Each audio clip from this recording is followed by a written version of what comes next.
So we've saved the best for last, I have to say. It is a real pleasure and honor to introduce Ambassador Andrew Young. Many of you know this already, but it's such a distinguished career, it's worth calling out all of the many things that Ambassador Young has done. He's dedicated his life to serving communities around the world as pastor, congressman, United States ambassador to the United Nations, and as another mayor of Atlanta, the 55th mayor of Atlanta. As the executive director of the Southern Christian Leadership Conference, he was instrumental in the civil rights movement, including the passage of the Civil Rights Act of 1964 and the Voting Rights Act of 1965.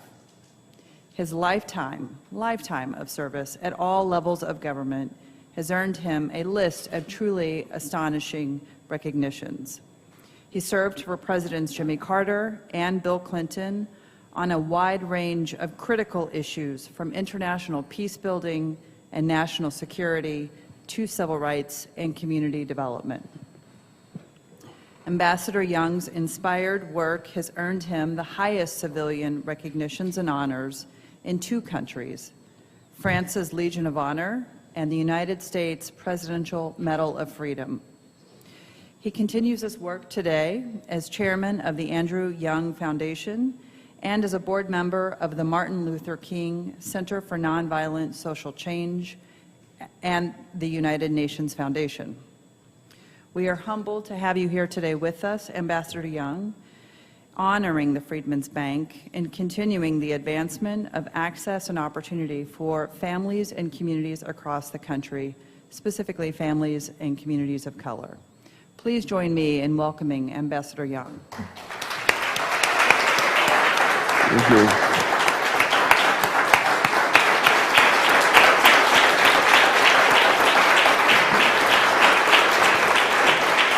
You know, thank you very much.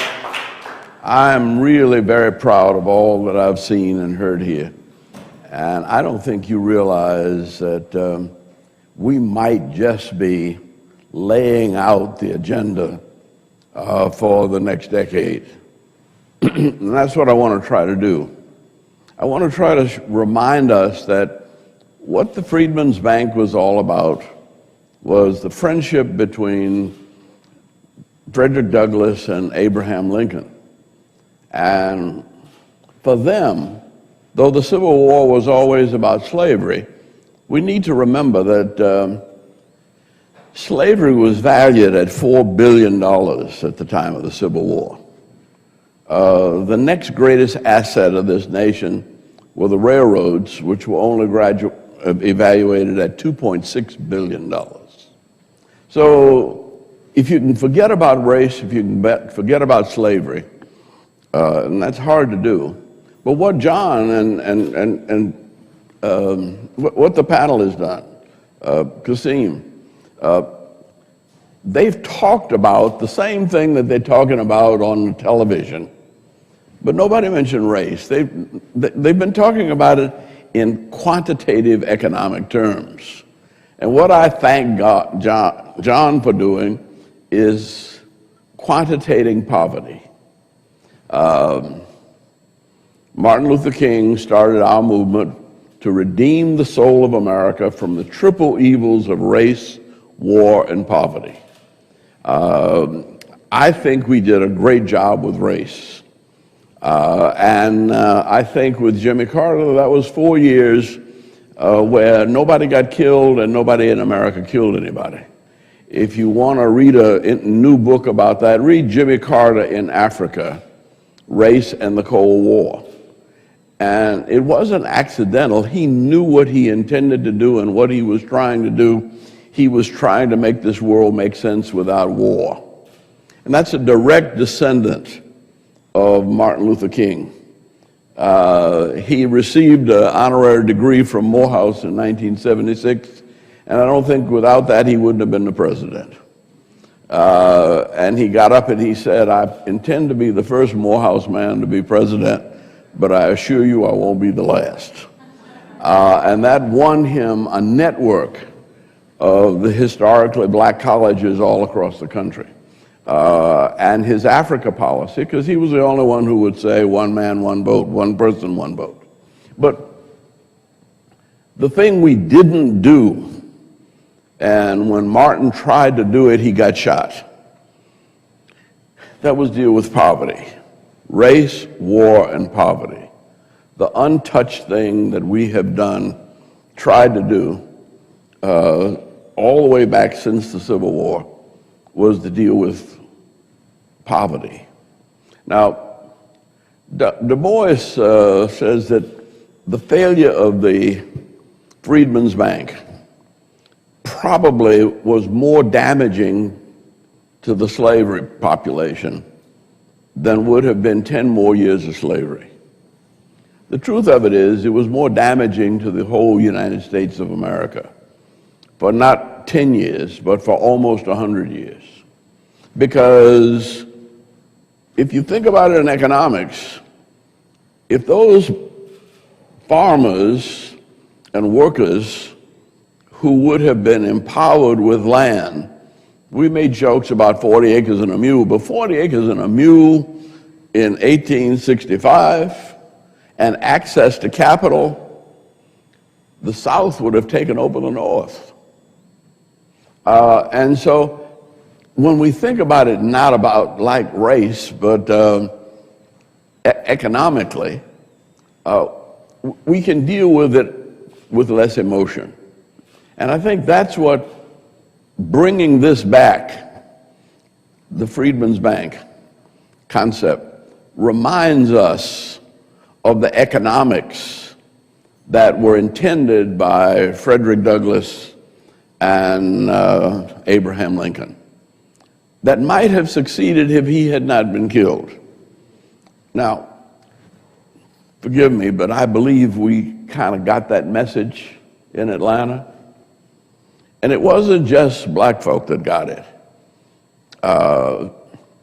Hartsfield kind of, I don't know where he got it from, but he bought an airplane, old horse-born, to make an airport for $90,000. He got a crop duster airline from Louisiana to agree to move there for $1 a year for 50 years.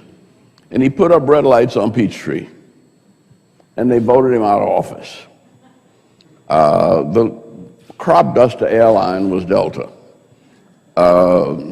And Mr. Woodruff at Coca-Cola and Mayor Hartsfield realized, let's face it, there are not enough progressive white people in this town to move it forward as fast as we need to go. And so they went to Atlanta University, and they met Dr. Mays, and they met W.B. Du Bois was still hanging around there, and Frederick Clement, and Vivian Henderson was an economist, and they put together a coalition of some of the most effective and efficient and aggressive businesses, because Coca-Cola's success was that they decided that they were going to be able to serve every troop anywhere in the world of Coca-Cola. They ought to have that was maybe patriotic, but it was a damn good business decision. And so Coca-Cola is a worldwide company, and Mayor Hartsfield teaming up with Atlanta University and the brain power that was there. And all of these guys were probably the first black PhDs from anywhere. And yet they were PhDs, but like Benjamin Mays was a sharecropper. And Benjamin Mays picked cotton until he was 14. And he didn't get to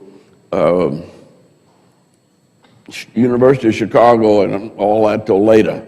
But he always sent Martin. He sent Martin Luther King. He sent Maynard Jackson to work in the fields in the summertime, picking tobacco under a shade tree lit of 3 feet tall in 90 degrees heat.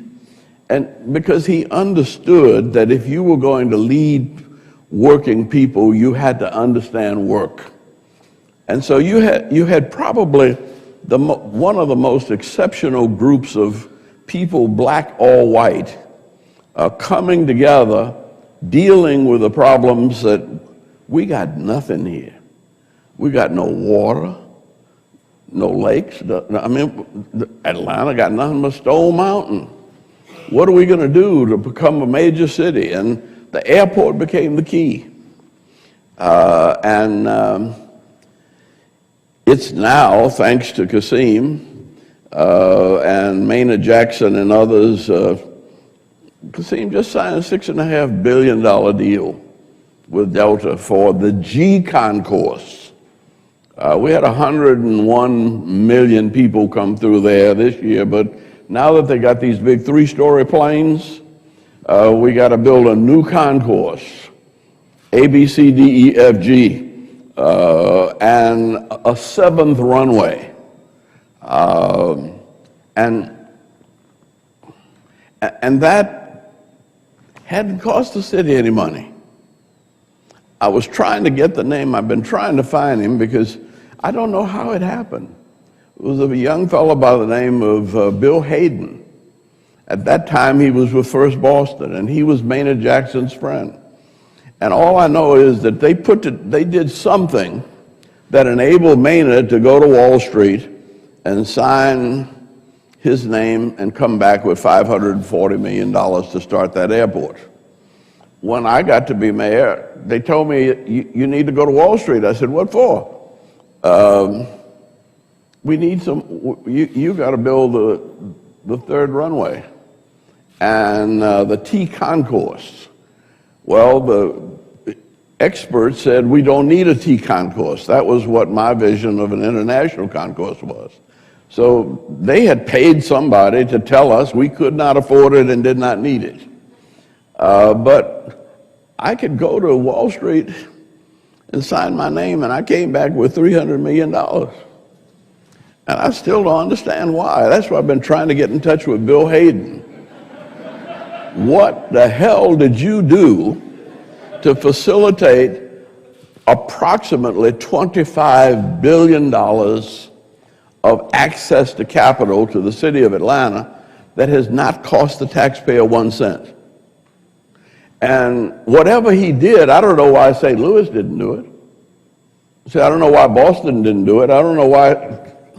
They've been struggling with LaGuardia since I was 1957 when I worked there. It still is bad. So I'm saying that something happened in Atlanta very special around this. And I think that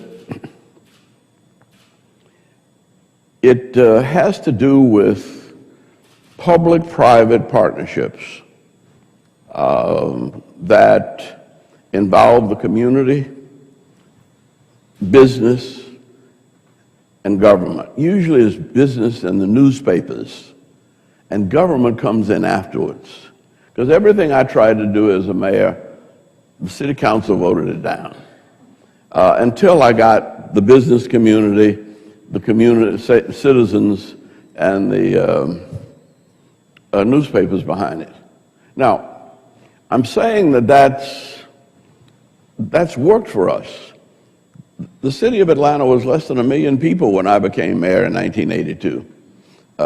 Carolyn, my wife, was saying that she passed the Darlington Hotel where they keep the sign of the population. Now it's 6.9 billion. Now during that same time, St. Louis has gone down, Detroit's gone down. There's no city growing like that.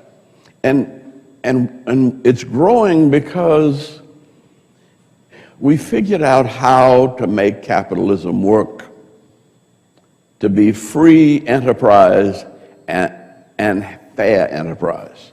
And that was before us. I have to give Mayor Hartsfield and Mayor Ivan Allen credit for bringing the community together and taking the poverty program money and organizing poor people block by block. because we couldn't have gotten the mass transit referendum through without that. And I mean, the head of the Woodruff Foundation, which is the big money man in Atlanta, they give away everything that's anonymous comes from Coca-Cola money. But they had Martin Luther King Sr. and Calvin Craig of the Ku Klux Klan and Zernona Clayton of the Trumpet Awards all on the executive committee, organizing blacks and whites block by block.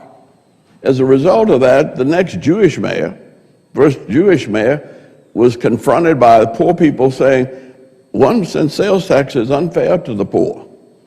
And so he agreed to lower the bus fare from 55 cents to 15 cents for 10 years, just to be fair to poor people. Mayor Manuel Malouf, the CEO of DeKalb County, who happened to be a Lebanese bartender, said, wait a minute, these white folks are just going to build, they want to build this mass transit system to get them to the airport, and they'll never build the east-west line once they get the north-south line. So we decided to build the east-west line first. But with all of that negotiation, with all of that compromise, with all of that reasoning together and organization, we still just won by 400 votes. But that was the key to it. And I was in Congress at that time. And so when the 75 Mass Transit Act was being passed, I got a call during the session while the bill was on the floor. And a young architect said, Andy, can you slip a one-line amendment into that? I said, it's too late now, really. He said, but try, would you try? I said, what do you want to say? That this authorizes communities to create public-private development authorities within a half-mile radius of each mass transit station. Well, the good thing about the Congress when I was there was it was a good old boy system, and it just happened that the good old boy who was putting that bill through was from Louisiana, and he knew I was from Louisiana, and we used to meet and tell jokes together back in the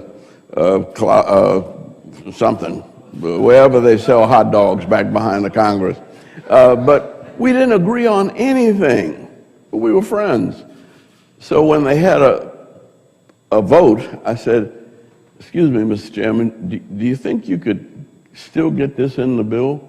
He said, let me see. He said, one line. Okay, go ahead. When the session opened, he said, have an amendment here that says, so all in favor, bang, amendment approved. That amendment that gave us the right to organize to create a public-private development corporation was what allowed us to get the art station and the IBM building and the Woodruff Art Center all around the 14th Street stop. It allowed us to build underground Atlanta around the downtown stop. We had the real problem where in Lenox Square, where there was a little town of about 40 people called Johnsontown. And nothing there was worth more than $20,000. And we couldn't give them any more than $20,000 by law. But because it was a public-private development corporation, we were able to say to them, look, you're going to build a 30-story building here. Why don't you give them an extra $100 onto their assessed value and pay them for the air rights? So they got paid for the air rights. Instead of $10,000 or $20,000, they got $110,000 or $100,000. Why could they do that? Because this public-private partnership gave us the capacity to give them a 4.5% interest rate when interest rates were running 9 and 10%. That was something Maynard Jackson put together that I never understood, but I used the hell out of it.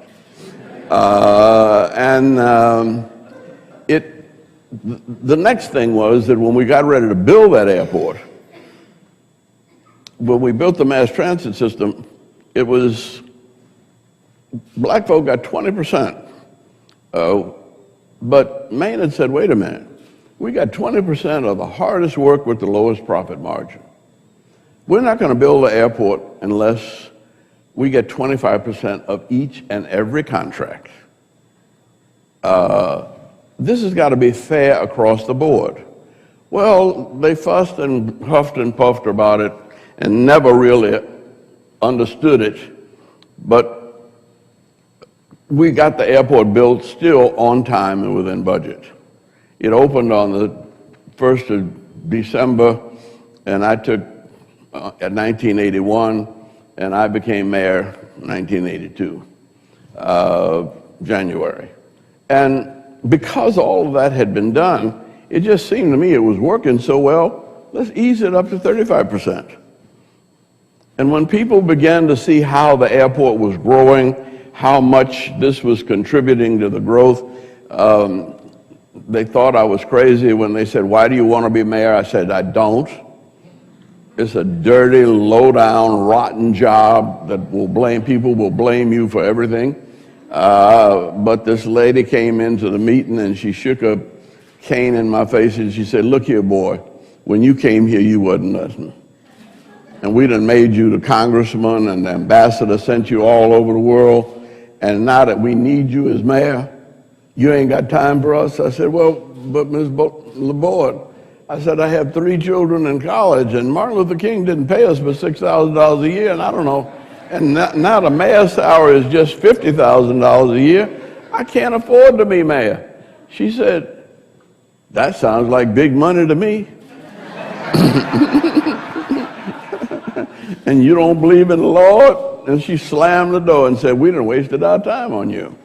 Now, it all worked out. We became an international city. They would not let us build that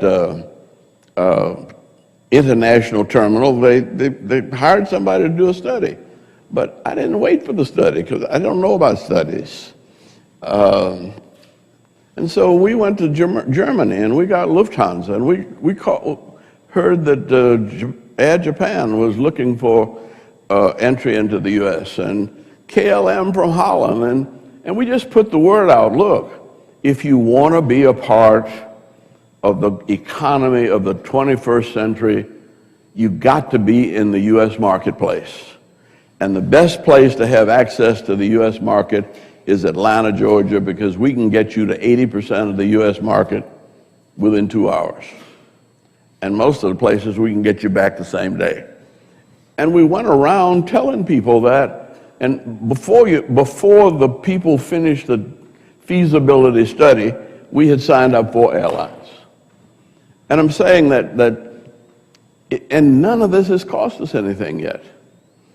So we have figured out the formula from the Freedman's Bank. We've made it work for rich and poor, black and white, and it has become the center of a global economy. We now have, I think, at least 2,200 German companies in Atlanta now. We move poor people out of the center of town because for the Olympics. And I was always kind of guilty about that until last week. Because where we moved them was Clayton County. And if you looked at the newspapers, last week Clayton County was the fastest growing county in the United States of America. Now all those poor people we moved out there didn't bring the money, but they got the energy, they got the vitality, they've got the will. And it just so happened that Porsche came in with all the money. So we got a Porsche headquarters right there in Clayton County that provides jobs. So now, why isn't this happening everywhere in America? I grew up in New Orleans. It's not happening in New Orleans. John and I went to see President Bush at the time of Katrina. And I remember growing up on those riverbanks, and I remember the CCC camps.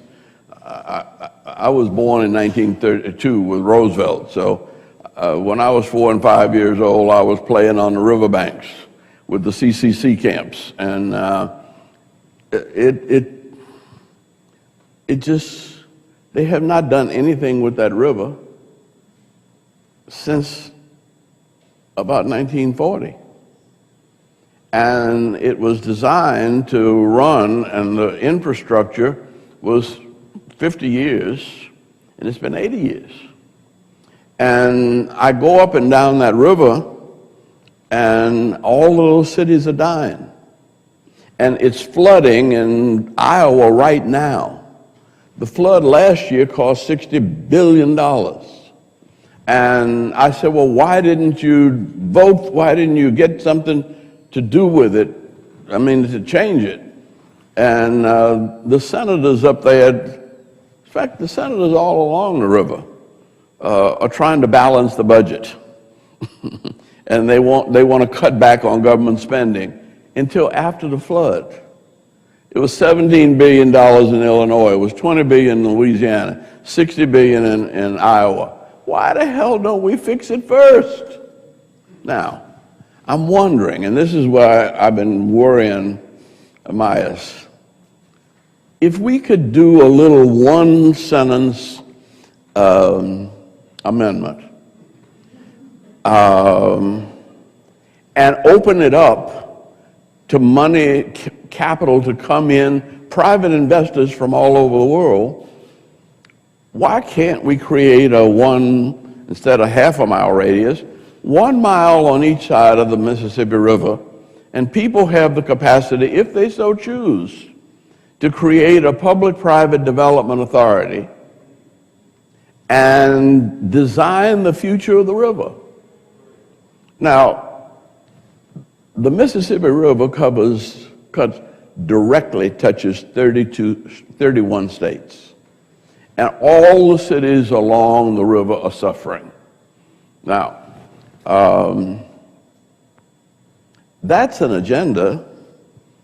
Talked to a friend of mine, and interestingly enough, the way I found all this out was I remembered stuff, and I had a bunch of high school kids in my office as volunteers in the foundation. I said, look, can you see what you can find on the Mississippi River Development? Is there a Mississippi River Development Authority? No, but there's TVA. And then they start bringing me stuff from the internet, say, that I didn't know how to find. But when I put it there, I said, what the hell has been going on? Why can't we?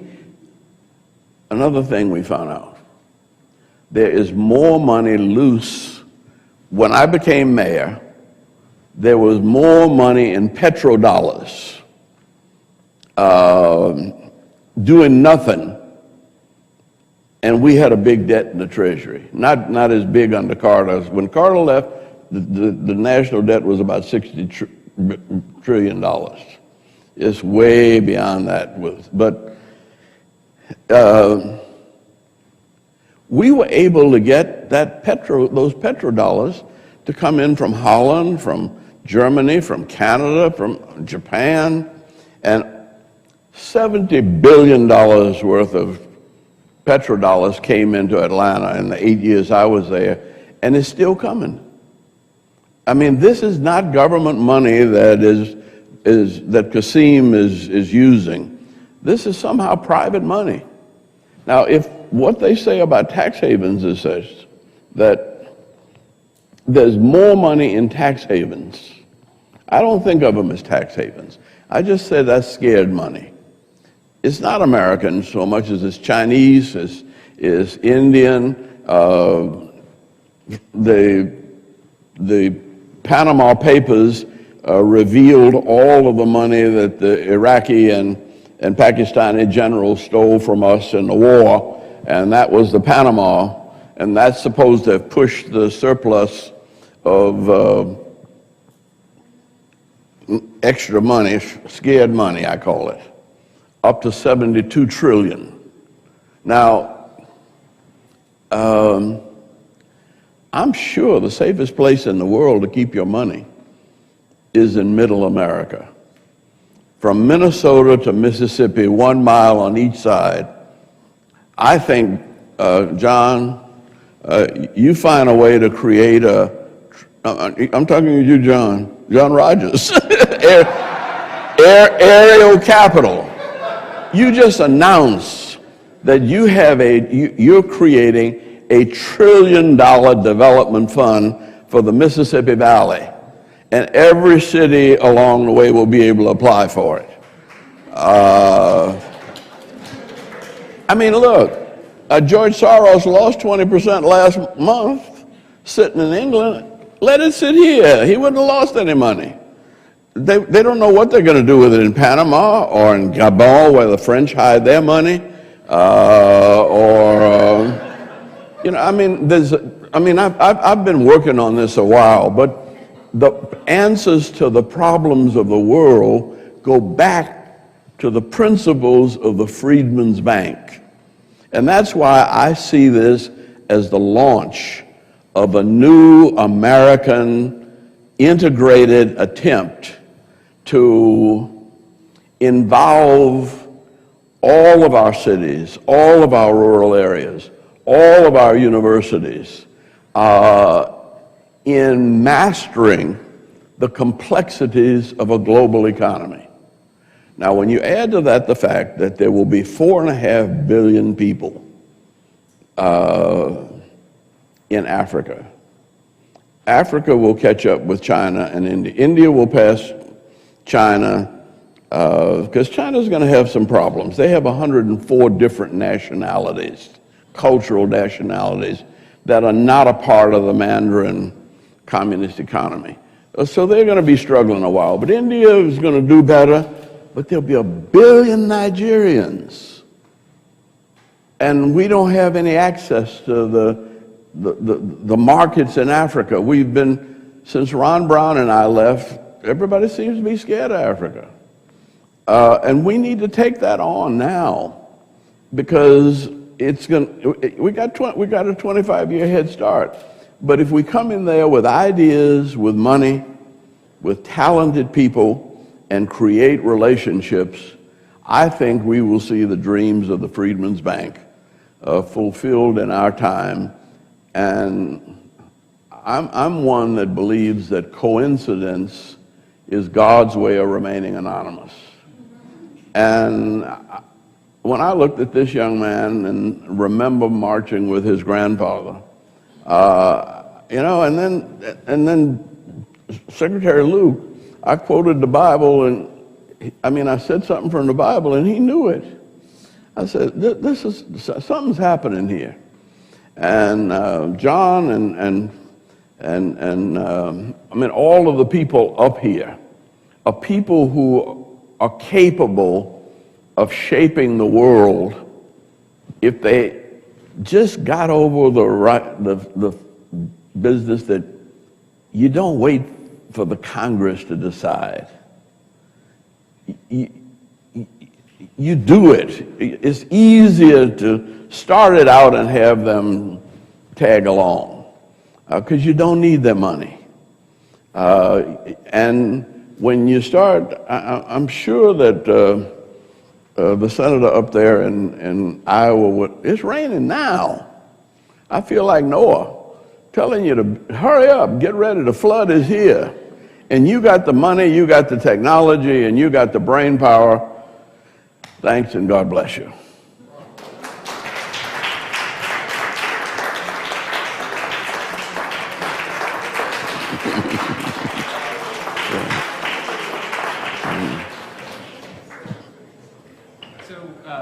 Just a final thank you to Austin, Louisa, Melissa's staff for organizing, and to all of you for joining us in this conversation. We hope it's not the last. So thank you again, and enjoy your day. Thank you. Okay.